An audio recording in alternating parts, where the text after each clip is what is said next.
നമസ്കാരം. മലയാളി വാർത്തയിലേക്ക് സ്വാഗതം. ഒട്ടനവധി അന്യസംസ്ഥാന തൊഴിലാളികൾ ജോലി ചെയ്യുന്ന ഒരു സംസ്ഥാനമാണ് കേരളം. ഈ കേരളത്തിൽ ജോലി ചെയ്യുന്ന അന്യസംസ്ഥാന തൊഴിലാളികളിൽ ഏറിയ കൂറും പശ്ചിമ ബംഗാൾ സ്വദേശികളാണ്.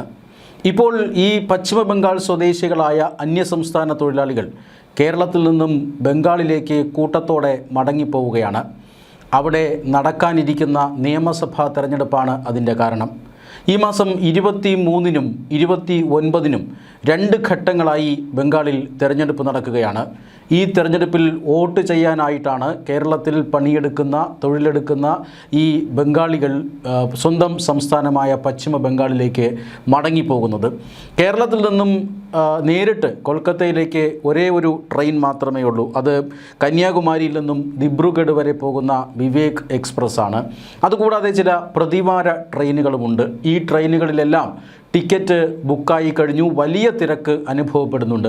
മാത്രമല്ല ചില സ്പെഷ്യൽ ട്രെയിനുകളും അനുവദിച്ചിട്ടുണ്ട്. ഈ സ്പെഷ്യൽ ട്രെയിനുകളുടെ ടിക്കറ്റുകളും വിറ്റുപോയിരിക്കുകയാണ്. ട്രെയിനുകളിലും വിമാനങ്ങളിലുമെല്ലാം ടിക്കറ്റ് കാലിയായതോടുകൂടി പുതിയ മാർഗം സംസ്ഥാനത്തേക്ക് എത്താൻ തേടുകയാണ് കേരളത്തിൽ പണിയെടുക്കുന്ന ബംഗാളികൾ. അതായത് അവർ ബസ് ബുക്ക് ചെയ്ത് ബംഗാളിലേക്ക് പോവുകയാണ്. കേരളത്തിൽ നിന്നും കൊൽക്കത്തയിലേക്ക് 2 ദിവസം എടുത്താണ് ഈ ബസ്സുകൾ ഓടിയെത്തുന്നത്. ബംഗാളിലെ ഉൾനാടൻ ഗ്രാമപ്രദേശങ്ങളിലേക്കാണ് കൂടുതൽ ബസ്സുകളും ചെല്ലേണ്ടത്. ഇങ്ങനെ ഓടിയെത്താനായി ഏതാണ്ട് 5 ലക്ഷം രൂപ വരെ ഒരു ബസ്സിന് വേണ്ടിവരും. ഭാരിച്ച ചെലവാണ്. ഒരാൾക്ക് ബംഗാളിലേക്ക് പോയി മടങ്ങി വരാൻ 10,000 രൂപയോളം വരും എന്നുള്ളതാണ്. എന്നാൽ അതും മുടക്കി ബംഗാളികൾ അവരുടെ നാട്ടിലേക്ക് നിയമസഭാ തെരഞ്ഞെടുപ്പിൽ വോട്ട് ചെയ്യാനായി പോവുകയാണ്. ഇങ്ങനെ 100 കണക്കിന് ആഡംബര ബസ്സുകൾ വരിവരിയായി കൊൽക്കത്തയിലേക്ക് പോകുന്നു എന്നാണ് ഇപ്പോൾ ലഭിക്കുന്ന സൂചനകൾ. അതായത് ട്രെയിൻ ടിക്കറ്റുകൾ ലഭ്യമല്ലാത്ത ഒരു സാഹചര്യത്തിലാണ് ഇത്തരത്തിലുള്ള ഒരു രീതി അല്ലെങ്കിൽ സ്വന്തം നാട്ടിലേക്ക് വോട്ട് ചെയ്യാൻ പോകാനായി ബംഗാളികൾ സ്വീകരിക്കുന്നത്. മാത്രമല്ല ഈ ബസ്സുകൾ ബുക്ക് ചെയ്ത് നൽകുന്നത് ഇവർ ജോലി ചെയ്യുന്ന കമ്പനികളാണ് എന്നും റിപ്പോർട്ടുകളുണ്ട്. അതായത് കേരളത്തിൽ നമുക്കറിയാം, കേരളത്തിൽ ജോലി ചെയ്യുന്ന ബംഗാളികളെല്ലാം ഒരു ദിവസം മടങ്ങിപ്പോയാൽ തീർച്ചയായും വലിയ പ്രതിസന്ധി കേരളത്തിലുണ്ടാകും. നിരവധി പദ്ധതികളും പ്രോജക്റ്റുകളും എല്ലാം നിന്നുപോകുന്ന ഒരു സ്ഥിതിവിശേഷം ഉണ്ടാകും. അതുകൊണ്ട് തന്നെ അത് ഉണ്ടാകാതിരിക്കാൻ കമ്പനികൾ തന്നെ, അതായത് ഇങ്ങനെ വോട്ട് ചെയ്യാൻ പോകുന്ന ബംഗാളികൾ അവർ കൃത്യസമയത്ത് മടങ്ങി വന്നില്ല എങ്കിൽ, അല്ലെങ്കിൽ മടങ്ങി വരാതിരുന്നാൽ, അവർ നാട്ടിൽ തുടർന്നാൽ അത് ഇവിടുത്തെ വലിയ പ്രതിസന്ധിക്ക് കാരണമാകും. അതുകൊണ്ട് തന്നെ അവർ കൃത്യമായി വോട്ട് ചെയ്ത് മടങ്ങി വരുന്നു എന്നുറപ്പാക്കാനാണ് കമ്പനികളും മറ്റ് ടൂർ ഓപ്പറേറ്റർമാരും അതുപോലെ തന്നെ ബംഗാളികളെ തൊഴിലിന് എത്തിക്കുന്ന ഏജന്റുമാരുമെല്ലാം ഇത്തരത്തിൽ ബസ്സുകൾ ഏർപ്പാടാക്കി നൽകുന്നത്. 5 ലക്ഷം രൂപ വരെ ഒരു ബസ്സിന് ചെലവഴിച്ച് ഈ ബംഗാളികളെ എത്തിച്ച് വോട്ട് ചെയ്ത് തിരികെ കൊണ്ടുവരാൻ ഒരാൾക്ക് 10,000 രൂപ വീതം ചെലവഴിച്ചുകൊണ്ട് ഇത്തരത്തിൽ ഒരു നീക്കം നടത്തുന്നത് ഈ കാരണം കൊണ്ടാണ്. കാരണം ബംഗാളികൾ ഈ കേരളത്തിൽ ജോലി ചെയ്യാൻ ഇല്ലാതായാൽ തീർച്ചയായും പല പദ്ധതികളും അവതാളത്തിലാകും എന്നുള്ളത് കൊണ്ട് തന്നെയാണ്. അതുകൊണ്ട് കേരളത്തിലെ ആലപ്പുഴ, കട്ടപ്പന, പായിപ്പാട്, പെരുമ്പാവൂർ, ആലുവ, കണ്ണൂർ, കോഴിക്കോട് എന്നിവിടങ്ങളിൽ നിന്നെല്ലാം ബസ്സുകൾ കൊൽക്കത്തയിലേക്കും അതുപോലെ തന്നെ ബംഗാളിലെ മറ്റു പല ഉൾനാടൻ ഗ്രാമങ്ങളിലേക്കും പോയി വരാൻ തയ്യാറെടുക്കുകയാണ്. കേരളത്തിൽ ജോലി ചെയ്യുന്ന അന്യസംസ്ഥാന തൊഴിലാളികൾ എത്ര എന്നുള്ളതിനെക്കുറിച്ച് കൃത്യമായ കണക്കൊന്നുമില്ല. അങ്ങനെ ഒരു കണക്കെടുക്കാനുള്ള ശ്രമം വർഷങ്ങൾക്ക് മുമ്പ് തന്നെ കേരള സർക്കാരിൻ്റെ നേതൃത്വത്തിൽ തുടങ്ങിയിട്ടുണ്ട്. പക്ഷേ ഇതുവരെ കൃത്യമായ ഒരു കണക്ക് കേരള സർക്കാരിൻ്റെ കയ്യിലില്ല. എങ്കിലും 25 ലക്ഷം മുതൽ 31 ലക്ഷം വരെ അന്യസംസ്ഥാന തൊഴിലാളികൾ കേരളത്തിൽ പണിക്കായി അല്ലെങ്കിൽ ജോലി തേടി വരുന്നുണ്ട് എന്നാണ് അനൗദ്യോഗികമായ, അത്ര കൃത്യമല്ലാത്ത കണക്ക് പറയുന്നത്.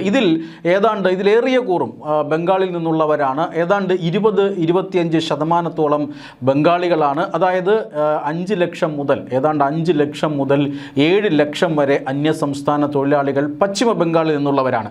ഇവരാണ് ഈ തെരഞ്ഞെടുപ്പ് അടുത്തപ്പോൾ വോട്ട് ചെയ്യാനായി സ്വന്തം സംസ്ഥാനത്തേക്ക് പോകുന്നത് എന്നുള്ളതാണ്. നമുക്കറിയാം, പശ്ചിമ ബംഗാളിൽ ചരിത്രത്തിൽ ഇല്ലാത്ത തരത്തിലുള്ള ഒരു വാശിയേറിയ പോരാട്ടമാണ് ഈ നിയമസഭാ തെരഞ്ഞെടുപ്പ് നടക്കുന്നത് എന്നത് വളരെ വ്യക്തമാണ്. കാരണം പശ്ചിമ ബംഗാൾ ഏതാണ്ട് 3 പതിറ്റാണ്ടിലധികം അധികമായി കമ്മ്യൂണിസ്റ്റ് കോട്ടയായിരുന്നു.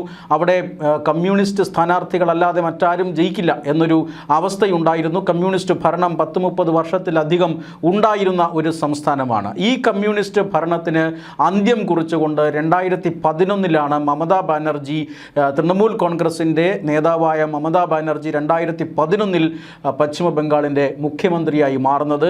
3 പതിറ്റാണ്ടുകൾ നീണ്ട കമ്മ്യൂണിസ്റ്റ് ഭരണം അവസാനിപ്പിച്ചുകൊണ്ടാണ് അവർ 2011 മുഖ്യമന്ത്രിയായി മാറുന്നത്. എന്നാൽ 2016 നടന്ന തെരഞ്ഞെടുപ്പിലും 2021 നടന്ന തെരഞ്ഞെടുപ്പിലും മമതാ ബാനർജി വീണ്ടും തിരഞ്ഞെടുക്കപ്പെട്ടു. മമതാ ബാനർജിയും TMCയും എല്ലാം പശ്ചിമ ബംഗാളിനെ സംബന്ധിച്ചിടത്തോളം മറ്റൊരാളില്ല എന്നൊരവസ്ഥയിലേക്ക് കഴിഞ്ഞ 2 തവണയും മാറിയിരുന്നു. അതുകൊണ്ട് കഴിഞ്ഞ 15 വർഷമായി ബംഗാൾ ഭരിക്കുന്നത് തൃണമൂൽ കോൺഗ്രസ് ആണ്, മമതാ ബാനർജിയാണ്. എന്നാൽ ഇത്തവണ അങ്ങനെയല്ല. വാശിയേറിയ പോരാട്ടം നടക്കുന്നു. മമതയെ താഴെ ഇറക്കാൻ BJPക്ക് സാധിക്കുമോ എന്നൊരു ചോദ്യം വലിയ രീതിയിൽ ബംഗാളിൽ ചർച്ചയാവുകയാണ്. കഴിഞ്ഞ തെരഞ്ഞെടുപ്പിൽ, അതായത് 2021 തെരഞ്ഞെടുപ്പിലാണ്, 2016 2021 മമത തുടർഭരണം നേടിയിരുന്നു. പക്ഷേ 2021 തെരഞ്ഞെടുപ്പ് BJPയെ സംബന്ധിച്ചിടത്തോളം നിർണായകമായ ഒരു നിയമസഭാ തെരഞ്ഞെടുപ്പായിരുന്നു. 2021 തന്നെ ഭരണം പിടിക്കാൻ അവർ ശ്രമിച്ചിരുന്നു, പക്ഷേ നടന്നില്ല. ഏതാണ്ട് 70-ലധികം സീറ്റുകൾ അന്ന് നേടിയിരുന്നു. നിലവിൽ BJPക്ക് 65 സീറ്റുകളാണ് നിയമസഭയിലുള്ളത്, ബംഗാൾ നിയമസഭയിലുള്ളത്. ഇതാണ് വർദ്ധിപ്പിക്കാനായി BJP ആഗ്രഹിക്കുന്നത്. ഇത് മറ്റൊരു കുതിച്ചുചാട്ടത്തിലൂടെ വർദ്ധിപ്പിച്ചുകൊണ്ട് സംസ്ഥാനത്ത് ഭരണം പിടിക്കുക എന്ന ലക്ഷ്യം BJPക്കുണ്ട്. BJPക്ക് അനുകൂലമായ ഒരു രാഷ്ട്രീയ സാഹചര്യം അത് ബംഗാളിലുണ്ട് എന്നവർ വിലയിരുത്തുന്നുണ്ട്. മാത്രമല്ല, വിവിധ രാഷ്ട്രീയ പാർട്ടികളിൽ നിന്നുള്ള നേതാക്കന്മാർ അതത് പാർട്ടികൾ വിട്ട് അവർ BJPയിലേക്ക് ചേക്കേറിയ ഒരു സാഹചര്യമുണ്ട്. നമുക്കറിയാം, ഇപ്പോൾ BJPയുടെ ബംഗാളിലെ തുറുപ്പ് ചീട്ടായ സുവേന്ദു അധികാരി തന്നെ ഒരു കാലത്ത് മമതാ ബാനർജിയുടെ വലങ്കൈയായിരുന്ന ഒരു നേതാവാണ്.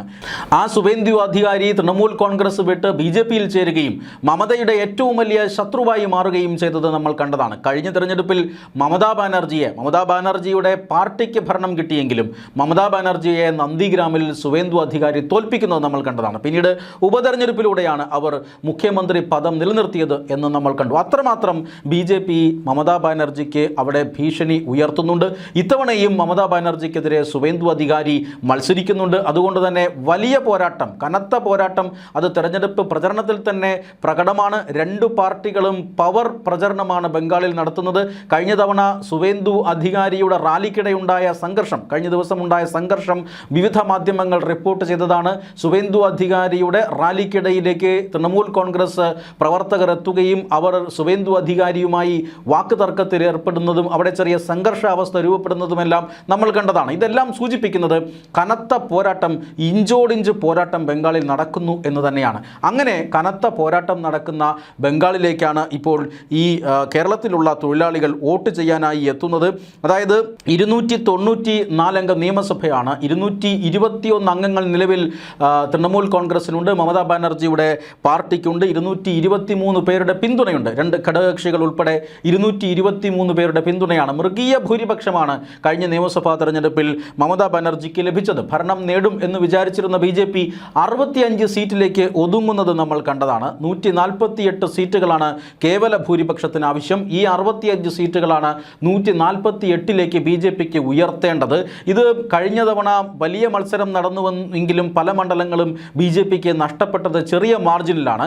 അങ്ങനെ കഴിഞ്ഞ തവണ നഷ്ടപ്പെട്ട സീറ്റുകളെല്ലാം തന്നെ പിടിച്ചെടുത്തുകൊണ്ട് അധികാരത്തിൽ വരാം എന്നാണ് BJP കണക്ക് കൂട്ടുന്നത്. ബംഗാളിൽ അധികാരത്തിൽ വരാനായി കേന്ദ്ര നേതൃത്വം തന്നെ ഇക്കാര്യത്തിൽ വലിയ ഇടപെടലുകൾ നടത്തുന്നുണ്ട്. കഴിഞ്ഞ കുറേ നാളുകളായി കേന്ദ്ര നേതൃത്വത്തിൽ നിന്നുള്ള മുതിർന്ന ദേശീയ നേതാക്കൾ ബംഗാളിൽ തെരഞ്ഞെടുപ്പ് പ്രചരണത്തിന് എത്തിയിട്ടുണ്ട്. പ്രധാനമായും ആഭ്യന്തരമന്ത്രി അമിത്ഷായുടെ നേതൃത്വത്തിലാണ് ബംഗാളിൽ BJPയുടെ തെരഞ്ഞെടുപ്പ് പ്രചരണം നടക്കുന്നത്. അങ്ങനെ അതോടൊപ്പം തന്നെ കോൺഗ്രസും CPIM എല്ലാം നില മെച്ചപ്പെടുത്താനുള്ള ശ്രമവും അവിടെ നടക്കുന്നുണ്ട്. ബംഗാളിൽ തെരഞ്ഞെടുപ്പിന് തൊട്ട് മുന്നോടിയായി വനിതാ സംവരണ ബിൽ പാസ്സാക്കാനുള്ള നീക്കങ്ങളും ദില്ലിയിൽ അരങ്ങേറുന്നുണ്ട്. അങ്ങനെ ഇഞ്ചോടിഞ്ച് പോരാട്ടം, കനത്ത പ്രചരണം അവിടെ നടക്കുന്നുണ്ട്. മാത്രമല്ല, പരമാവധി ആളുകളെ ബംഗാളിലേക്ക് എത്തിച്ചുകൊണ്ട് പരമാവധി വോട്ടർമാരെ പോളിംഗ് ബൂത്തിലേക്ക് എത്തിക്കാൻ രാഷ്ട്രീയ പാർട്ടികൾ BJPയും അതുപോലെ തന്നെ തൃണമൂൽ കോൺഗ്രസും CPIM എല്ലാം അടങ്ങുന്ന രാഷ്ട്രീയ പാർട്ടികൾ പരമാവധി ശ്രമം നടത്തുന്നുണ്ട്. അതിൻ്റെ ഭാഗമായിട്ട് ഈ തെരഞ്ഞെടുപ്പ് പ്രചരണത്തിന് വൻ തുക പാർട്ടികൾ ചെലവഴിക്കുന്നുണ്ട് എന്നതിൻ്റെ സൂചന കൂടിയാണ് ഈ ബംഗാളികൾ 10,000 കണക്കിന് രൂപ ചെലവഴിച്ച് കേരളത്തിൽ നിന്നും വോട്ട് ചെയ്യാൻ വേണ്ടി മാത്രമായി ബംഗാളിലേക്ക് എത്തുന്നു എന്ന സൂചന നൽകുന്നത്. അങ്ങനെ കനത്ത പോരാട്ടം നടക്കുന്ന ബംഗാളിൽ ഓരോ വോട്ടും അത് വിലയേറിയതാണ് എന്ന് രാഷ്ട്രീയ പാർട്ടികളും മുന്നണികളും കരുതുന്നു. നിരവധി ബംഗാൾ സ്വദേശികൾ, അതായത് നിരവധി വോട്ടർമാർ, പുരുഷ വോട്ടർമാരായാലും സ്ത്രീ വോട്ടർമാരായാലും സംസ്ഥാനത്തിന് പുറത്ത് ജോലി ചെയ്യുന്ന ഒരു സാഹചര്യമുണ്ട്. അവരിൽ ഭൂരിഭാഗവും കേരളം പോലെയുള്ള സംസ്ഥാനങ്ങളിൽ ജോലി ചെയ്യുന്നു. കേരളം മാത്രമല്ല, മഹാരാഷ്ട്ര, തമിഴ്നാട് എന്നീ സംസ്ഥാനങ്ങളിലെല്ലാം ഇത്തരത്തിലുള്ള അന്യസംസ്ഥാന തൊഴിലാളികൾ, ബംഗ്ലാദേശിൽ നിന്നുള്ള തൊഴിലാളികൾ ജോലി ചെയ്യുന്നുണ്ട്. ഏറ്റവും കൂടുതൽ പേർ കേരളത്തിൽ നിന്നാണ് എന്നുള്ളതാണ്. കേരളത്തിൽ തൊഴിലെടുക്കുന്ന അന്യസംസ്ഥാന തൊഴിലാളികളിൽ 20-25% വരെ ബംഗാളികളാണ് എന്ന് കണക്കാക്കപ്പെടുന്നു. അവരിൽ ഒരു വലിയ വിഭാഗമാണ് ഇപ്പോൾ തെരഞ്ഞെടുപ്പ് അടുക്കുമ്പോൾ വോട്ട് ചെയ്യാനായി ബംഗാളിലേക്ക് പോകുന്നത്.